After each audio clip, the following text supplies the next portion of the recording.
नमस्कार साथियों, मिधांस की कहानियाँ यूट्यूब चैनल में आपका स्वागत है। एक पंडित जी रामायण कथा सुना रहे थे।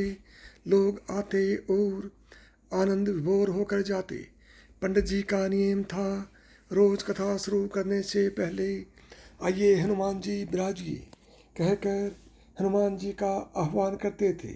फिर 1 घंटा प्रवचन करते थे। वकील साहब हर रोज कथा सुनने आते। वकील साहब के भक्ति भाव पर एक दिन तरकशीलता हावी होगी।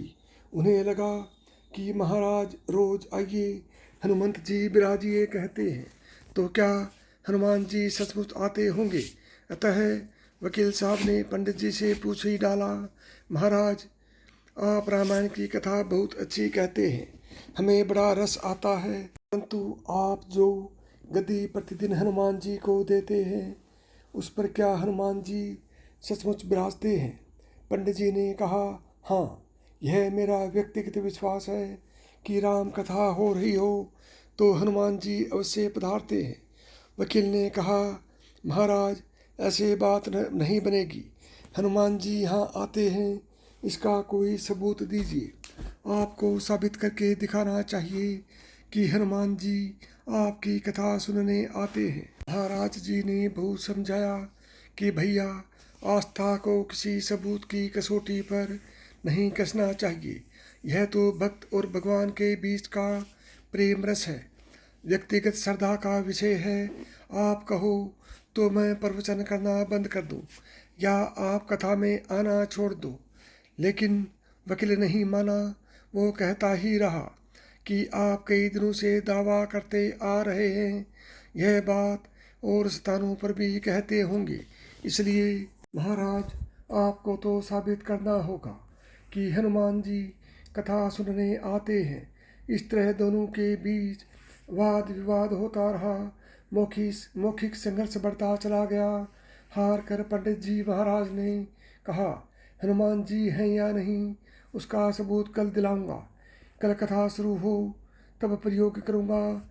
जिस गद्दी पर मैं हनुमान जी को विराजित होने को कहता हूँ, आप उस गद्दी को आज अपने घर ले जाना, कल अपने साथ उस गद्दी को लेकर आना और फिर मैं कल गद्दी यहाँ रखूँगा। मैं कथा से पहले हनुमान जी को बुलवाऊँगा, फिर आप गद्दी ऊंची उठाना। यदि आपने गद्दी ऊंची कर दी तो समझना कि हनुमान जी नहीं है। वकील इस कसौटी के लिए तैयार हो गया। पंडित जी ने कहा, हम दोनों में से जो पराजित होगा वह क्या करेगा, इसका निर्णय भी कर लें, यह तो सत्य की परीक्षा है। वकील ने कहा, मैं गद्दी ऊंची न कर सका तो वकालत छोड़कर आपसे दीक्षा ले लूँगा। आप पराजित हो गए तो क्या करोगे। पंडित जी ने कहा, मैं कथा वाचन छोड़कर आपके ऑफिस का चपरासी बन जाऊंगा। अगले दिन कथा पंडाल में भारी भीड़ हुई। जो लोग रोजाना कथा सुनने नहीं आते थे वे भी भक्ति, प्रेम और विश्वास की परीक्षा देने आए। काफ़ी भीड़ हो गई, पंडाल भर गया। श्रद्धा और विश्वास का प्रश्न जो धरा। पंडित जी महाराज और वकील साहब कथा पंडाल में पधारे। गद्दी रखी गई। पंडित जी ने सजल नेत्रों से मंगलाचरण किया और फिर बोले, आइए हनुमंत जी विराजिए। ऐसा बोलते ही पंडित जी के नेत्र सजल हो उठे। मन ही मन पंडित जी बोले, प्रभु आज मेरा प्रश्न नहीं बल्कि रघुकुल रीति की परंपरा का सवाल है। मैं तो एक साधारण जन हूँ, मेरी भक्ति और आस्था की लाज रखना। फिर वकील साहब को निमंत्रण दिया गया, आइए गद्दी ऊंची कीजिए। लोगों की आंखें जम गई। वकील साहब खड़े हुए। उन्होंने गद्दी उठाने के लिए हाथ बढ़ाया, पर गद्दी को स्पर्श भी न कर सके। जो भी कारण रहा, उन्होंने 3 बार हाथ बढ़ाया, किंतु तीनों बार असफल रहे। पंडित जी देख रहे थे। गद्दी को पकड़ना तो दूर, वकील साहब गद्दी को छू भी न सके।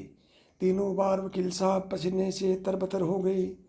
वकील साहब पंडित जी महाराज के चरणों में गिर पड़े और बोले, महाराज गद्दी उठाना तो दूर, मुझे नहीं मालूम कि क्यों मेरा हाथ भी गद्दी तक नहीं पहुंच पा रहा है, अतः मैं अपनी हार स्वीकार करता हूँ। कहते हैं कि श्रद्धा और भक्ति के साथ की गई आराधना में बहुत शक्ति होती है। मानो तो देव नहीं तो पत्थर। प्रभु की मूर्ति तो पाषाण की ही होती है, लेकिन भक्ति के भाव में से उसमें प्राण प्रतिष्ठा होती है तो प्रभु विराजते हैं। प्रेम से बोलो सिया राम जी की जय। जय बजरंग बली की।